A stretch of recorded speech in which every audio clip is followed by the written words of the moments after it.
Scabies হলে কেন রাতের বেলা অনেক চুলকায়? এই প্রশ্নটা অনেকে করে থাকেন। তো এই প্রশ্নের উত্তর দিতেই আজকে ভিডিওটা। তার পাশাপাশি আমরা জানবো স্ক্যাবিস ঠিক কী দিয়ে হচ্ছে, স্ক্যাবিস হলে আপনি ঠিক কীভাবে বুঝবেন, কীভাবে প্রতিরোধ করতে পারেন এবং এটার প্রতিকার কী। তো প্রথমেই তো আসি, স্ক্যাবিস ঠিক কী দিয়ে হয়। ফিমেল সার্কোপ্টেস স্ক্যাবিস হোমিনিস নামক একটি ইচমাইট বা চুলকানোর জীবাণু দিয়ে হচ্ছে। তো প্রশ্ন হতে পারে যে ফিমেল দিয়ে কেন হচ্ছে, মেল দিয়ে কেন না? কারণ ওরা যখন প্রজনন করে ডিম নিষিক্তকরণ করে, তো তখন মেলটা মারা যায়। তো এখন আসি যে স্ক্যাবিস আমাদের মধ্যে কী কী লক্ষণ প্রকাশিত হবে। তো স্ক্যাবিসে দেখবেন ছোটো ছোটো গুটার মতো ছোটো ছোটো র্যাশ টাইপ তৈরি হবে এবং সেগুলোতে প্রচুর চুলকানো হবে এবং আপনার খুব অস্বস্তিকর ফিল হবে।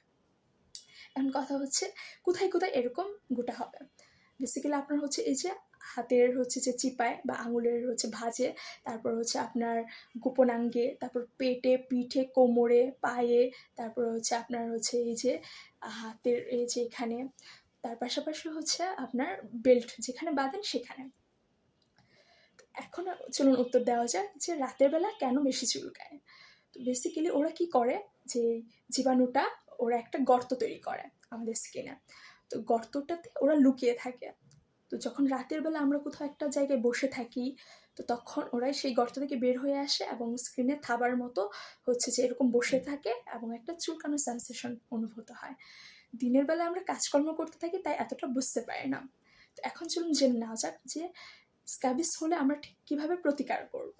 তো বেসিক্যালি আপনি যেখানেই থাকুন না কেন, আপনার সাথে যারা যারা থাকে সবাইকে বলবেন তাদের ব্যবহৃত পোশাক, তারপর যে বিছানার চাদর এবং থালা বাসন সব কিছু তপ্ত গরম জলে ধুতে, ধোয়ার পর সেটা তপ্ত রোদে শুকাতে, এবং সেই গরম জলের সাথে আপনি স্যাভলন এবং ডেটল ইউজ করবেন। তার পাশাপাশি আর কি করতে পারেন, সেই স্যাভলন বা ডেটল দিয়ে স্নান করার সময় ঘষে ঘষে আপনি স্নান করবেন, যেন জীবাণুটা আপনার স্কিনে লেগে না থাকে। তার পাশাপাশি আর যেটা করতে পারেন, অবশ্যই একজন ডার্মাটোলজিস্ট দেখাবেন, কারণ এটা একটা স্কিন জাতীয় রোগ। তাই ডার্মাটোলজিস্টের কাছে গেলে ওনারা আপনাকে সঠিক পরামর্শ দিতে পারবেন।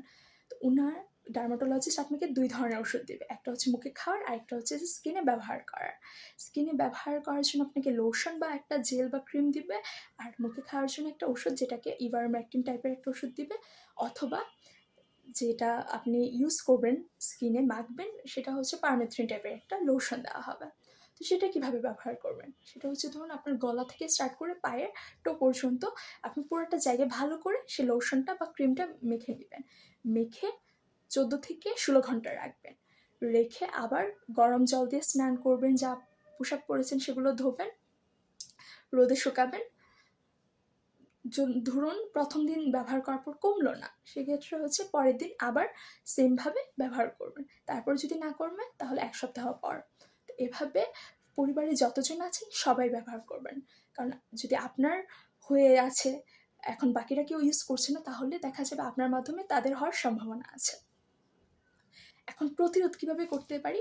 প্রতিরোধের একটাই উপায়, সেটা যে হাইজিন মেনটেন করা। আপনাকে পরিষ্কার পরিচ্ছন্ন থাকতে হবে।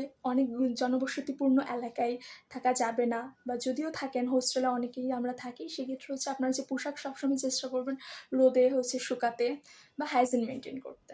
ভিডিওটা যদি ভালো লেগে থাকে অবশ্যই শেয়ার করবেন, নিজে জানান, অপরকে জানান। ধন্যবাদ।